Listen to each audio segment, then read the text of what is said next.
안녕하십니까. 좋은 안식일입니다. 찬양만 듣고 집에 가셔도 될 것 같습니다. 예. 아까 광고 시간에 하나 광고를 같이 안 나눴는데, 오늘 점심 시간에 떡이 있어요. 떡이 있는 게 우리 홍옥수 지사님 일주기 있습니다. 이번 주가. 그래서 우리 최영철 지사님이 떡을 준비했습니다. 여러분 식사하실 때 함께 감사하고 생각하는 마음으로 드시면 좋겠습니다. 한 가지 감사한 것은 우리 2022년, 2023년 작년 이 두 해 동안 저희 교회에 새로 나오기 시작한 가정이 8가정이에요. 제가 세보니까 8가정이라는 것은 우리 교회가 이제 좀, 우리 교회라는 나무가 가지가 이렇게 쭉 뻗쳐진 거죠. 와서 이제 그늘로 여겨서 쉴 수 있는 그런 나무가 된 거예요. 그래서 좀 여러분이 자랑스러워 하셔도 될 것 같습니다. 우리가 이런 사랑스러운 환경을 조성하고 우리 교회 그늘 아래서 와서 이렇게 쉬려고 하는 가족들이 8가정이 왔다라는 것은 참 좋은 하나의 징조라고 생각합니다. 우리 교회가 준비됐으니까 하나님이 이제 보내주셨겠죠. 준비된 교회에는 하나님이 준비된 영혼을 보내주신다고 믿습니다. 우리를 인도하신 하나님의 은혜를 인하여 감사드립니다. 오늘은 요한복음 15장 9절로 16절에 있는 말씀을 가지고 너희를 친구라 하였노니 라는 제목으로 하나님의 말씀을 함께 나누겠습니다.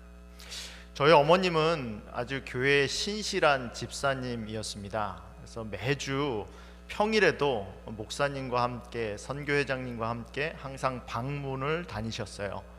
근데 방문을 다니실 때 한 가지 문제는 저였습니다. 제가 4살, 5살 이때쯤 되었는데 학교를 안 가니까 저를 이제 데리고 갈 수밖에 없는 입장이었습니다. 근데 저를 데려가 가는 것은 괜찮은데 제가 같이 가면 예배 시간에 가만히 있을까요? 가만히 있지 않죠. 가만히 있지 않은 것만까지도 뭐 어느 정도 참을 수 있는데, 제가 가면 초신자 집에 가서 그 집기를 때려 부수기 시작합니다. 그러니까 몇 번 데려가시다가 이제 데려갈 수가 없는 거예요. 그러니까 저를 이제 집에 놓고 가야 될 상황인데, 제가 어머니한테 떨어지려고 하지 않죠. 그때 어머님이 사용하시던 방법이 핫도그였습니다.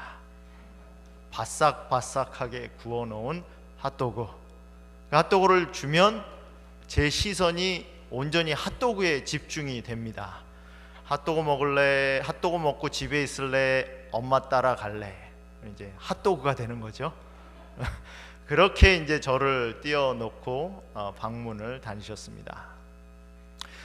여러분, 오늘 우리가 본문으로 삼고 있는 요한복음 13장부터 17장까지에 있는 말씀은 예수님이 제자들을 떠나기 전에 마지막 밤, 목요일 저녁, 십자가에 돌아가시기 전날 밤 목요일 저녁에 제자들과 함께 나눈 이야기입니다. 제자들이 이제 남겨놓고 가야 되는 입장이었죠. 그런데 13장이 이렇게 시작합니다.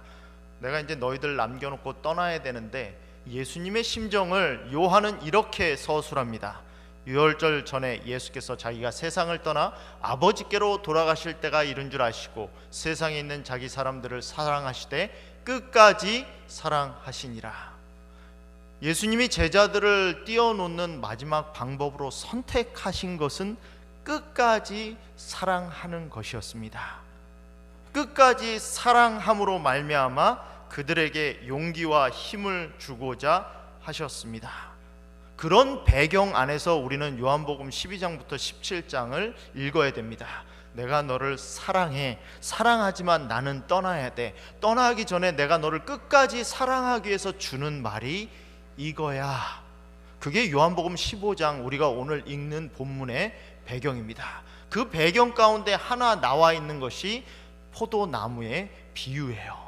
여러분, 포도나무의 비유의 핵심은 내가 너 열매 맺게 하기 위해서 가지치기 하겠다라는 겁니다. 열매 맺지 않는 가지는 잘라버리고 열매 잘 맺는 가지는 열매를 더 잘 맺게 하기 위하여 가지치기 하겠다는 거예요. 자르겠다는 거예요. 자를 때 아플까요? 안 아플까요? 자를 때 아플까요? 안 아플까요? 아프죠. 잘리면 아픕니다. 여러분, 하나님 믿는 게 항상 쉽습니까? 항상 따뜻합니까? 항상 용기만 주나요? 때때로 잘릴 때가 있습니다. 때때로 어두울 때도 있어요. 때때로 힘들 때도 있습니다.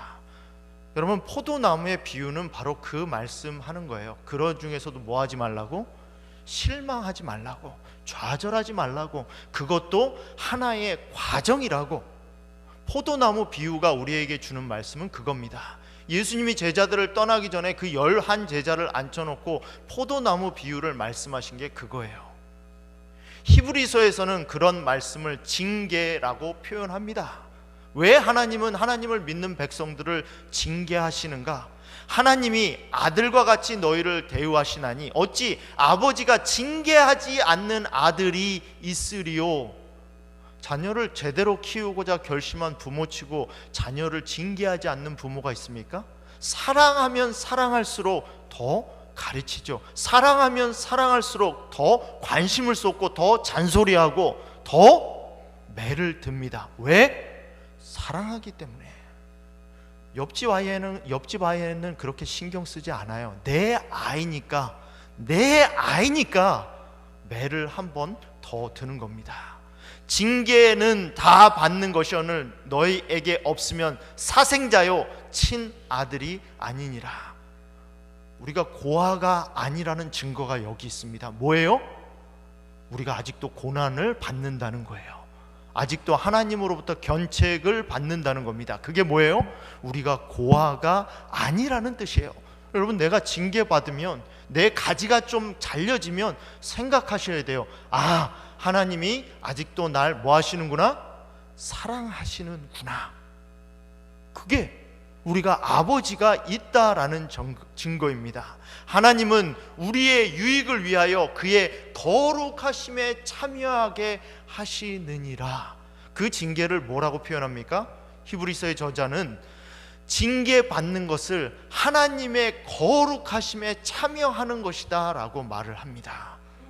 하나님처럼, 예수 그리스도처럼 되기 위하여 그의 거룩함에 참여하는 과정이, 가지가 잘려지는 그 과정, 잔가지가 쳐지는 그 과정이 징계라고 말씀하십니다. 무릇 징계가 당시에는 즐거워 보이지 않고 슬퍼 보이나 후에는 그로 말미암아 연단을 받은 자들은 의와 평강에 뭐를 맺느니라? 열매를 맺느니라. 여러분, 징계가 있어야 열매가 맺힙니다. 징계가 있어야 내 삶에 평강이 있고, 징계가 있어야 내 삶에 의로움이 맺혀요. 내가 의로워집니다. 뭐가 있어야? 징계가 있어야. 그러므로 우리가 징계를 받을 때, 내 아들아, 그러므로 주의 징계하심을 경히 여기지 말며. 여러분, 내가 징계를 받으면요, 내 삶에 어려움이 닥쳐오면, 내 삶에 고난이 닥쳐오면 그거 경하게 여기면 안 돼요. 에이, 이것도 그냥 지내가야지, 내가 그냥 쓸모없는 것으로 여기면 안 됩니다. 어떻게 해야 돼요? 심각하게 받아들여야 돼요. 하나님이 이 징계를 통해서 날 뭘 배우게 하길 원하시는 거지? 경히 여기면 안 된다는 거예요. 또 그에게 꾸지람을 받을 때에 낙심하지 말라. 두 번째, 징계를 받을 때 우리가 취하지 말아야 될 행동이 뭡니까? 낙심하면 안 돼요. 낙심하면 어떡하죠? 좌절합니다. 좌절하면 어떻게 해요? 절망해요. 절망하면 어떡하죠? 포기합니다. 징계를 받을수록 하나님을 포기하면 안 돼요. 교회를 포기하면 안 됩니다. 예배를 멀리하면 안 돼요. 징계를 받을수록 어떻게 해야 됩니까? 더 하나님께 집중해야 돼요. 더 예배하는 자리로 나와야 됩니다. 더 기도하는 모임에 가야 돼요. 낙심하지 말아야 합니다. 왜? 주께서 그 사랑하는 자를 징계하시고 그 받아드시는 아들마다 뭐 하시느니라? 채찍질 하시느니라. 내 삶에 징계가 올 때마다, 채찍질이 올 때마다 낙심하지 마십시오. 절망하지 마십시오. 그것이 하나님이 우리를 인도하시는 길이란 걸 기억하시는 여러분이 되기를 간절히 바랍니다. 여러분, 요한복음 15장 1절부터 16절에 있는 말씀은 포도나무에 대한 말씀이에요. 제가 아직도 기억이 납니다. 중학교 1학년 과학 시간이었어요. 과학 선생님이 들어오셔서 하나의 예를 보여주셨습니다. 1 더하기 1은 2가 아니라는 예를 하나 보여주셨어요. 1 더하기 1은 뭐지? 모두가 2요. 중학교가 뭐 이렇게 쉬워. 근데 그 과학 선생님이 물방울 하나 딱 떨어뜨리고 그 다음에 물방울 하나 그 위에 딱 떨어뜨리니까 2개가 아니라 하나예요. 1 플러스 1이 2가 아닐 수도 있구나. 여러분, 오늘 예수님은 포도나무의 비유를 통하여 우리에게 가르쳐 주시고자 하는 실물 교훈이 있었습니다. 나는 포도나무요, 너희는 가지고 내 아버지는 농부라. 1절부터 8절은 포도나무의 비유예요. 그리고 9절부터 16절, 오늘 우리가 살펴보는 이 부분은 그 포도나무 비유에 대한 해설입니다. 오늘 우리가 살펴볼 내용은 포도나무에 붙어 있다라는 것이 무엇인지 그 의미를 예수님이 설명해 주시는 것을 3가지로 좀 보려고 합니다. 포도나무가 열매를 맺히게 하기 위하여 가지가 붙어 있어야 되는데 가지가 포도나무에 붙어 있다라는 그 의미가 무엇인가? 포도나무가 가지를 통하여 열매를 맺는데 가지가 열매를 맺을 수 있는 방법은 포도나무에 비유해서 딱 한 가지를 말해요. 그게 뭐죠? 가지가 나무에 뭐 있는 거예요? 붙어 있는 거예요. 나무에 가까이 있는 거예요? 나무에 아주 가까이 있으면 됩니까? 나무에 가까이 있는 게 아니라 열매 맺는 방법은 딱 하나예요. 열심히 자기가 뭐 노력하는 거 아닙니다. 내가 햇빛을 열심히 받는 거 아니에요. 뭐예요? 나무에 붙어 있는 거예요. 나무에 붙어만 있으면 뭐 할 수 있다고 말합니까? 열매를 맺을 수 있다고 말해요. 오늘 9절부터 16절에 있는 말씀은 나무에 붙어 있다라는 의미가 뭔지를 설명하는 겁니다. 오늘 예수님은 3가지로 가지가 나무에 붙어 있다라는 말, 예수님이 내 안에 계시고 내가 예수님 안에 있다는 하는 말의 의미가 무엇인지를 설명합니다.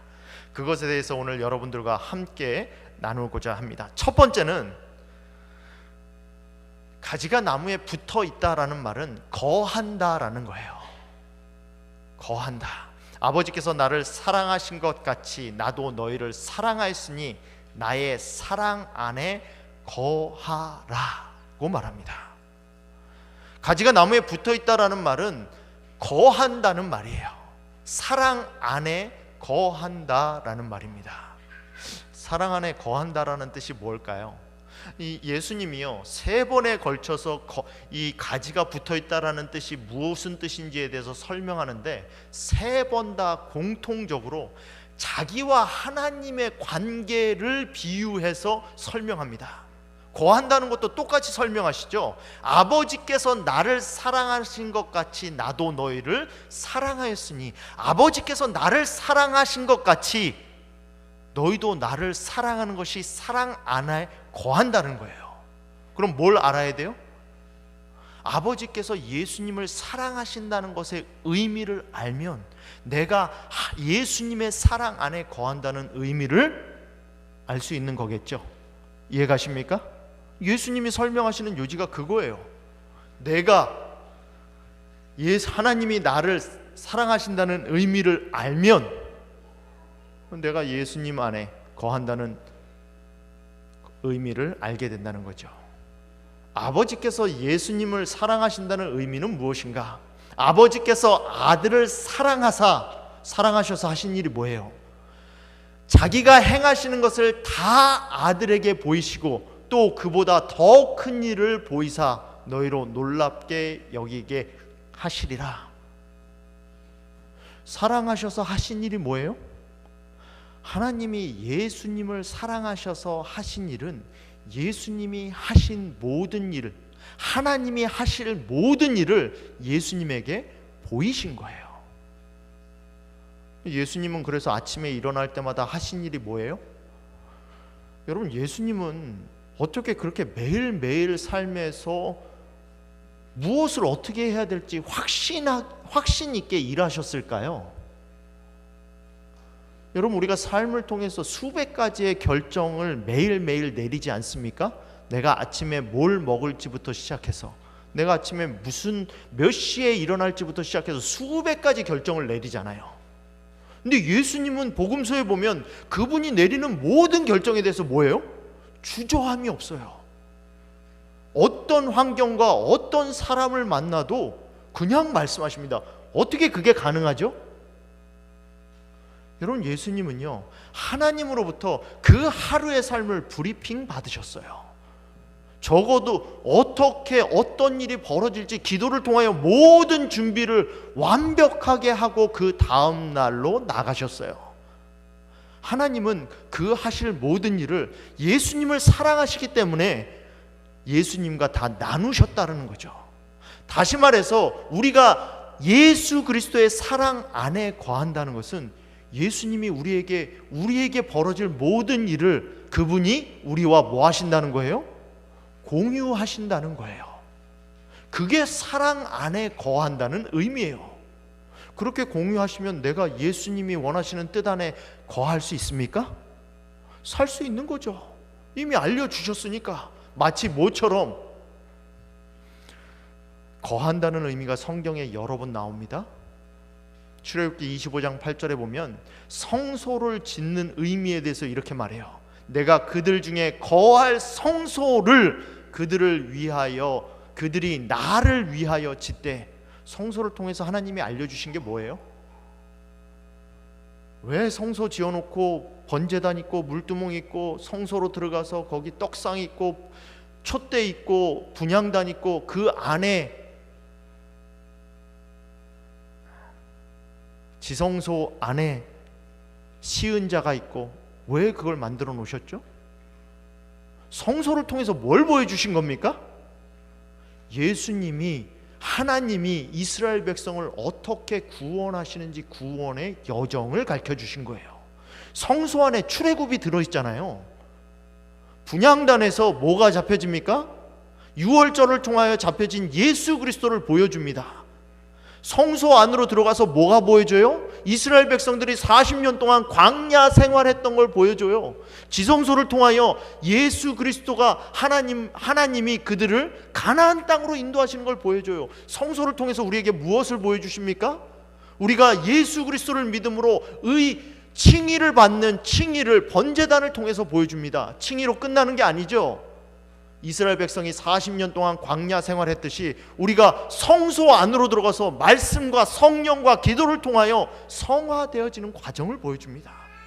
그 과정을 거쳐서 우리가 가나안, 즉 영화로 들어가는 예수 그리스도의 재림을 맞는 그 모습을 뭘를 통해서 보여주는 거예요? 성소를 통해서 보여주는 거예요. 예수님이 성소를 이스라엘 백성에게 허락해 주신 이유는 뭡니까? 우리의 구원의 과정을 설명해 주신 거예요. 예수님이 그냥 우리가 아무런 길도 없이 아무런 지도도 없이 너희들 알아서 해, 이제 나 믿기 시작했으니까 믿는 다음부터 네가 알아서 해, 이렇게 버려두지 않으셨어요. 뭘 주셨어요? 지도를 주셨다는 거죠. 내가 어떻게 신앙생활 해야 되는지 지도를 주셨다는 거예요. 그것만 주셨습니까? 보라, 처녀가 잉태하여 아들을 낳을 것이요 그의 이름을 임마누엘이라 하리라 하셨으니 이를 번역한즉 하나님이 우리와 함께 계시다. 예수 그리스도를 통해서 뭐 하신 거예요? 하나님이 우리에게 나타나셔서 그 하나님이 자기 모습을 우리에게 보여주셔서 알려주신 거죠. 자꾸 모르겠다고 하니까 말씀이 육신이 되어 우리 가운데 거하심에 우리가 그의 영광을 보니 아버지의 독생자의 영광이요 은혜와 진리가 충만하더라. 뭐예요? 이것도 거하신 거예요. 거하심을 통해서 뭘 아는 겁니까? 하나님을 아는 거예요. 말씀을 통해서 하나님을 아는 거예요. 그리스도의 사랑 안에 거한다라는 뜻이 무엇입니까? 하나님을 아는 거예요. 하나님이 나누시는 것을 아는 거예요. 그게 사랑 안에 거하는 거예요. 여러분, 내가 하나님께 붙어 있다라는 것은 하나님이 우리에게 계시해 주신 것을 아는 겁니다. 그게 첫 번째예요. 지도를 줬는데 지도를 펼쳐보지 않으면 누구 책임입니까? 야, 너 여기까지 와. 이게 주소야. 이게 지도야 라고 지도를 줬는데 지도를 펼쳐보지 않아. 그래서 헤매 길에서 내가 어딘지 몰라. 잘 모르겠어. 누구 잘못이죠? 누구 책임이에요? 지도를 펼쳐보지 않은 사람 책임이에요. 그리스도의 사랑 안에 거한다는 것은 하나님께서 우리로 하여금 알게 하신 것을 아는 거예요. 예수 그리스도를 아는 거예요. 말씀을 아는 거예요. 그것을 내 것으로 뭐 하는 거예요? 취하는 거예요. 그게 뭡니까? 그게 사랑 안에 거하는 거예요. 그렇게 사랑 안에 거할 때 우리가 뭐 할 수 있는 겁니까? 그의 뜻이 무엇인지 알고 사랑 안에 거하게 될 때 우리가 어떻게 되는 거예요? 하나님의 뜻이 무엇인지 분별이 가능한 거예요. 하나님의 뜻이 무엇인지 자꾸 물어요. 지금 뭐 결정해야 되는데 하나님의 뜻이 무엇인지 모르겠습니다. 왜 자꾸 저한테 묻습니까? 저한테 묻지 마시고 누구한테 물으셔야 돼요? 하나님께 물으셔야죠. 하나님의 뜻이라고 가르쳐주신 뭘 봐야 돼요? 성경을 봐야죠. 성경을 보고 하나님이 이게 내 뜻이야 라는 걸 읽어야죠. 그래야지 뭘 할 수 있습니까? 하나님의 뜻을 알 수 있죠. 하나님의 뜻이 무엇인지 뭐 할 수 있죠? 분별할 수 있죠. 여러분, 그것이 하나님의 예수님의 사랑 안에 거한다라는 의미예요. 내가 하나님께 붙어 있는지 안 붙어 있는지, 포도나무에 붙어 있는지 안 붙어 있는지는 첫 번째 뭘로 알아요? 내가 하나님의 말씀을 알고 있는지 안 알고 있는지를 통해서 압니다. 두 번째, 가지가 나무에 붙어 있다는 것은 내 계명을 지키는 것입니다. 여기서도 하나님과의 관계를 통해서 내 계명을 지키는 것이 무엇인지에 대해서 설명하시죠. 내가 아버지의 계명을 지켜 그의 사랑 안에 거하는 것이 그와 같이 너희도 내 계명을 지키면 내 사랑 안에 거하리라. 아는 것에서 끝이는 겁니까? 가지가 붙어 있다라는 것은 아는 것에서 그치는 게 아니에요. 가지가 붙어 있다라는 것은 그 아는 것을 뭐 하는 거예요? 행동하는 겁니다. 지키는 거예요. 하나님의 뜻을 알면 뭐 해야 돼요? 지켜야 돼요. 다시 말해서 뭐 해야 된다는 겁니까? 순종해야 된다는 거예요. 첫 번째, 사랑 안에 거한다는 것이 하나님의 말씀, 하나님의 뜻을 아는 것이라면, 두 번째, 계명을 지킨다는 것은 무슨 의미예요? 순종한다는 거예요. 하나님의 뜻을 알고 순종할 때 내가 어디 붙어 있는 거예요? 가지가 나무에 붙어 있는 거예요.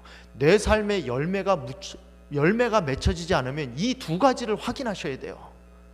사랑이 맺혀지지 않으면, 인내가 맺혀지지 않으면, 평안이 맺혀지지 않으면 내가 말씀을 잘 보고 있나?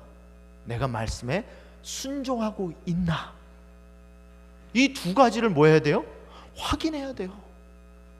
그 다음에 그래도 열매가 맺혀지지 않으면 불평하셔도 돼요.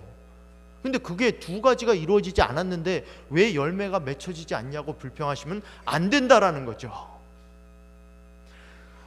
예수님도 그의 관계에서, 하나님과의 관계에서 무엇을 전제로 말씀하십니까? 나는 그를 알고 그의 말씀을 뭐하노라? 지키노라. 아버지께서 내게 하라고 주신 일을 내가 뭐해서? 이루어. 예수님이 지금 설명을 뭘 통해서 해요? 하나님과의 관계를 통해서 하잖아요. 하나님과 예수님과의 관계를 통해서 제자들에게 가지에 붙어 있는다는 의미를 설명하고 계신 거거든요. 그리고 마지막으로 죽기까지 복종하셨으니 십자가의 죽으심이라. 십자가에 죽으신 것도 뭐예요?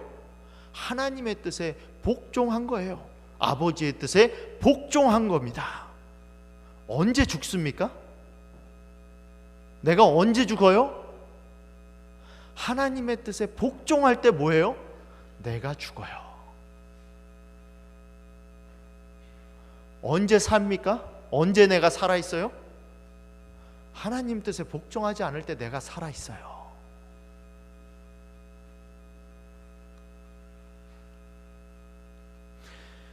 기적을 맛보길 원하십니까? 내 삶에 기적이 있길 원하세요? 하나님의 임재를 느끼길 원하십니까? 한 번 순종하면 인생의 방향이 바뀌고, 두 번 순종하면 인생의 도약이 일어나며, 세 번 순종하면 인생의 기적이 생긴다. 한 목사님이 자기의 삶을 통해서 깨달은 거를 설교하신 걸 제가 들은 적이 있어요. 저 이 말씀 들으면서 좀 동의가 됐습니다. 세 번만 순종하면 인생에 뭐가 있다고요? 기적이 생긴다고요. 한번 해보세요. 한 번 순종하면 인생의 방향이 바뀌고, 내가 이해가지 않아도, 내가 납득되지 않아도, 내가 공감하지 않아도 하나님 말씀하신 거 한 번만 순종하면 내 인생의 방향이 바뀌고 물줄기가 달라지는 거죠. 두 번 순종하면 인생에 도약이 있고, 세 번만 순종하면 인생에 뭐가 있다고요? 기적이 생긴다고요. 여러분, 나아만의 문둥병이 나아진 게 순종했기 때문에 나아진 거예요. 물속에 7번 담그라는 말씀이 말도 안 돼도, 여러분, 물속에 7번 들어간다고 문둥병이 낫는다는 게 말이 됩니까? 야, 너 물속에 7번만 들어갔다 나와봐, 치료돼. 순종할 수 있어요? 나아만이 그게 이해가 돼서 나은 게 아니에요. 믿어서 나은 게 아니에요. 나아만이 뭐 했기 때문에? 물속에 들어갔기 때문에, 순종했기 때문에. 노아의 8가족이 방주 안에 들어갔기 때문에, 순종했기 때문에 홍수에서 구원을 받은 거예요. 믿었기 때문이 아니라 뭐 했기 때문에? 방주 안으로 들어갔기 때문에. 이스라엘 백성들이 불뱀에 물렸는데 모세가 그래요. 놋뱀을 만들어서 장대 위에 세워놨으니 보기만 하면 살 수 있다. 그거 믿어서 나았습니까? 믿어도 그냥 자기 텐트 안에 가만히 있던 사람은 낫지 않았어요. 몸이 부글부글 끓어도, 열이 40도까지 올라가도 기어서라도 밖으로 나와서 놋뱀을 쳐다본 사람만이 살았어요. 뭐 했기 때문에? 순종했기 때문에. 하나님 말씀을 안 것으로는 충분하지 않아요. 시작은 될 수 있죠. 그러나 그 말씀이 어디까지 가야 됩니까? 순종까지 가야 돼요.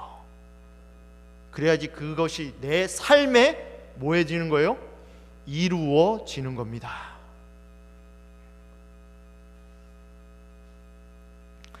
세 번째는 사랑하라는 거였습니다. 내 계명은 곧 내가 너희를 사랑한 것 같이 너희도 서로 사랑하라 하는 이것이니라. 사랑하라는 게 무슨 뜻일까요? 사랑하라는 게 굉장히 추상적인 개념이잖아요. 여러분들은 사랑하라고 하면 어떻게 하는 게 사랑하는 것이라고 생각하십니까?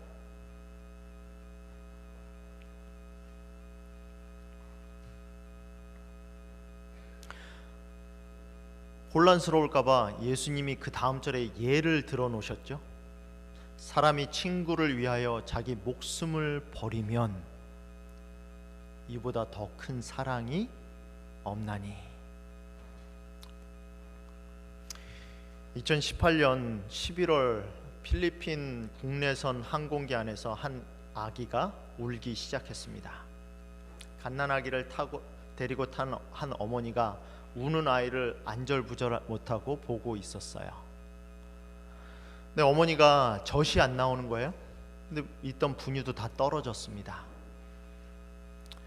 그때 9개월 된 아이를 키우고 있던 여승무원 패트리샤가 이 아이를 달라고 합니다. 그리고 자기 젖을 먹여요. 아이가 젖을 먹으며 잠들었을 때 아이의 어머니가 안도하는 눈빛을 보았어요. 모유를 주신 하나님 감사합니다. 전혀 모르는 사람이에요. 근데 아이가 우니까 어머니를, 아이를 위해서 자기 모유를 먹여요. 내 이웃을 사랑한다는 게 무슨 뜻일까요?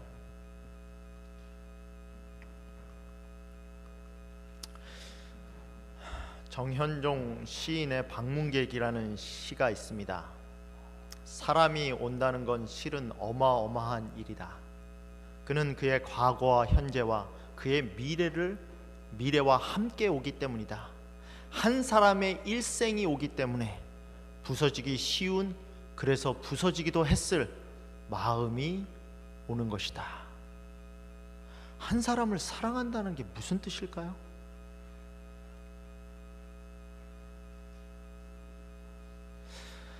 한 사람을 사랑한다는 건 정말 어마어마한 일입니다. 왜냐하면 우리가 안식일날 잠깐 보는 3시간 동안만 그 사람을 사랑하는 것이 아니라 그 사람의 과거에 있었던 아픔과 현재에 그가 안고 있을 갈등과 미래에 그가 맞이하게 될 아픔까지 다 사랑하는 것이기 때문입니다. 부서지기 쉬운, 그래서 부서지기도 했을 마음을 사랑하는 것입니다. 우리 옆에 있는 교우를 사랑한다는 건 무슨 뜻일까요?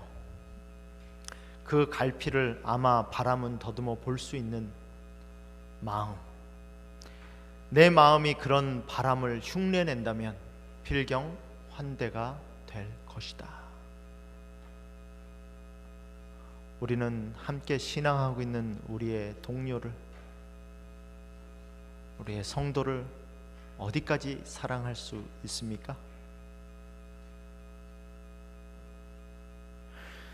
예수님은 가지가 나무에 붙어 있다라는 것은 사랑하는 것이라고 말합니다.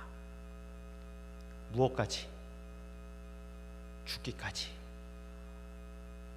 사랑하는 것, 그것이 가지가 나무에 붙어 있는 세 번째 의미라고 설명하십니다.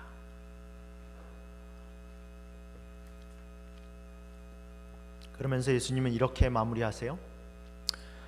너희는 내가 명하는 대로 행하면 곧 나의 친구라. 이제부터는 너희를 종이라 하지 아니하리니 종은 주인이 하는 것을 알지 못함이라. 너희를 친구라 하였노니 내가 내 아버지께 들은 것을 다 너에게 알게 하였음이라. 이제 우리를 뭐라고 부르세요? 친구라고 부르세요. 왜 친구라고 부르죠? 예수님이 하고자 하는 걸 제자들에게 다 알려줬으니까, 제자들도 예수님의 마음을 아니까. 그게 친구예요. 말하지 않아도 아는 거. 예수님이 말하지 않아도 예수님이 내 옆에 있는 이 집사님을 어떻게 바라보시는지 느껴지는 거. 하나님이 나한테 말해주지 않아도 지금 이 고통받는 형제를 예수님이 어떻게 바라보고 계시는 걸 느껴지는 거. 그게 친구야. 예수님이 그 형제에게 어떻게 하실 걸 내가 아는 거. 그게 뭐예요? 그게 친구예요. 여러분, 성경에서 예수님이, 하나님이 친구라고 부른 사람이 두 사람 있습니다. 아브라함과 모세예요. 아브라함과 모세가 예수님과 대화 나온 내용이 나와요. 언제 대화를 나누죠? 소돔성 멸망시키러 갈 때 하나님과 대화 나오죠. 하나님, 50명만 있어도 저 소돔성을 멸망시키겠습니까? 40명만 있어도, 30명만 있어도, 10명만 있어도 뭐 하는 거예요? 거기 있는 사람 죽으면 안 되는데 모세와 언제 대화하시죠? 내가 이 백성을 다 멸망시키고 너를 통해서 새로운 백성을 삼으리라. 하나님, 이 백성을 멸망시키려면 저를 생명책에서 지워주십시오. 그게 예수님의 마음이었거든요. 그게 하나님의 마음이었거든요. 그래서 아브라함과 모세를 뭐라고 부르는 겁니까? 친구라고 부른 거예요. 여러분, 친구가 다른 게 친구가 아닙니다.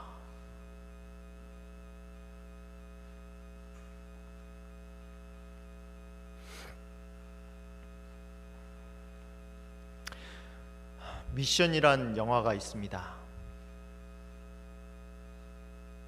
18세기에 남미의 천주교의 선교사들이 복음을 전하는 과정을 그린 영화입니다.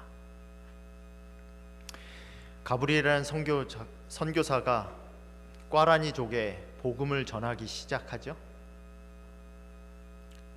멘도사라는 또 다른 주인공이 나옵니다. 로버트 디니로가 주인공을 맡았는데요, 이 사람은 노예상이에요.